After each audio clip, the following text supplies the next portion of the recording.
அஇஅதிமுக பொதுச் செயலாளரும் முதலமைச்சருமான செல்வி ஜெயலலிதாவின் அறிவிப்பிற்கு இணங்க கழகத்தின் சார்பில் தமிழ்நாடு உள்ளாட்சி தேர்தலில் பல்வேறு பதவிகளுக்கு போட்டியிடுவதற்கான விருப்ப மனு கட்டணம் அறிவிக்கப்பட்டுள்ளது.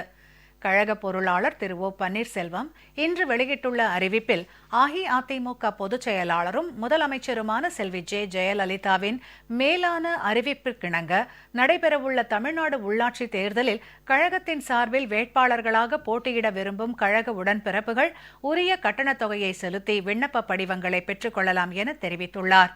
மாநகராட்சி வார்டு மாமன்ற உறுப்பினர்கள் பதவிக்கு 11,000 ரூபாய், நகரமன்ற வார்டு உறுப்பினர்கள் பதவிக்கு 5,000 ரூபாய், பேரூராட்சி மன்ற வார்டு உறுப்பினர்கள் பதவிக்கு 2,000 ரூபாய், மாவட்ட ஊராட்சி குழு உறுப்பினர்கள் பதவிக்கு 11,000 ரூபாய், ஊராட்சி ஒன்றிய குழு வார்டு உறுப்பினர்கள் பதவிக்கு 5,000 ரூபாய் என கட்டணம் நிர்ணயிக்கப்பட்டுள்ளது.